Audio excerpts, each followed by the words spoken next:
એક દિવસ સવારે રસોડામાં નાસ્તો બનાવતી વખતે કવિતાના પેટમાં અચાનક અસહ્ય દુખાવો શરૂ થયો અને તે પીડાથી વળી ગઈ અને જમીન પર બેસી ગઈ. હેતલ, જરા આવ, બહુ દુખે છે, કવિતાએ બૂમ પાડી. હેતલ મોબાઈલમાં રીલ્સ જોઈ રહી હતી. તેણે ખીજાઈને કહ્યું, ફરી શરૂ થઈ ગયું ને નાટક? કામ કરવાનું આવે નહીં એટલે રોજ નવા બહાનાબાજી. કોકિલાબેન પણ બોલ્યા, ગેસ હશે, થોડોક અજમો ખાઈ લે, હોસ્પિટલમાં જવાની કોઈ જરૂર નથી. કવિતા પીડાથી રડી રહી હતી, છતાં કોઈએ તેની વાત પર વિશ્વાસ ન કર્યો. છેવટે તેણે પોતાના પતિ મિતેશને ફોન કર્યો. મિતેશ, મને બહુ દુખે છે, કૃપા કરીને મને હોસ્પિટલ લઈ જાને. મિતેશ તરત જ ઓફિસમાંથી નીકળી ગયો.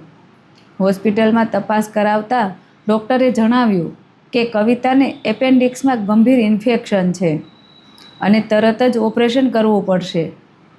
મિતેશ ચોંકી ગયો. ઘરે આવી તેણે આ વાત કરી, પણ કોકિલાબેન બોલ્યા, ડૉક્ટરો તો પૈસા કમાવા માટે ઓપરેશનનું કહેતા હોય છે. હેતલે પણ કહ્યું, ભાભી, થોડા દિવસ માટે પિયર જતી રહે તો સારું. આ સાંભળીને કવિતાની આંખોમાં આંસુ આવી ગયા. તેના પિયરમાં ભાવનગરમાં રહેતી તેની ભાભી નીતાને ફોન કર્યો. ભાભી, મને તમારી જરૂર છે. નીતાએ એક ક્ષણ પણ વિચાર કર્યો નહીં. હું કાલે જ આવી રહી છું. અને બીજા દિવસે નીતા આવી પહોંચી. ઓપરેશન સફળતાપૂર્વક થયું. હોસ્પિટલમાં 3 દિવસ સુધી નીતાએ કવિતાની દીકરીની જેમ સેવા કરી. મિતેશ પણ તેની મદદ કરતો રહ્યો. ઘરે આવ્યા પછી પણ નીતા કવિતાનું ખૂબ જ ધ્યાન રાખતી હતી. પણ કોકિલાબેન અને હેતલ રોજ નવી માંગણીઓ કરતા હતા. ચા બનાવી દે, મારા માટે સેન્ડવિચ બનાવી દે, મારે મેગી ખાવી છે. એક દિવસ નીતાએ શાંતિથી કહ્યું, હું અહીં કવિતાબેનની સેવા કરવા આવી છું. તમે બંને સ્વસ્થ છો અને તમારું કામ જાતે કરી શકો છો. આ વાત બંનેને ખૂબ જ ખૂંચી. તેમણે નીતાને ઘરમાંથી કાઢવા માટે એક યોજના બનાવી. એક સવારે કોકિલાબેન જેવા બાથરૂમમાં ગયા એટલે હેતલે બહારથી તાળું મારી દીધું અને પછી બંનેએ બૂમાબૂમ શરૂ કરી દીધી. અરે, કોઈએ મમ્મીને બાથરૂમમાં બંધ કરી દીધા છે, અને સીધો જ આરોપ નીતા પર મૂકી દીધો. મિતેશ દોડી આવ્યો. તેને પણ થોડા સમય માટે શંકા થઈ. કવિતા બધું જ જોઈ રહી હતી, પણ કોઈ પુરાવો નહોતો. થોડા દિવસ પછી નીતા પોતાના ઘરે પાછી જવા તૈયાર થઈ ગઈ. પરંતુ એ જ સાંજે કવિતા રસોડામાં પાણી લેવા ગઈ. ત્યારે તેણે કોકિલાબેન અને હેતલની વાતો સાંભળી. બંને હસતા હતા.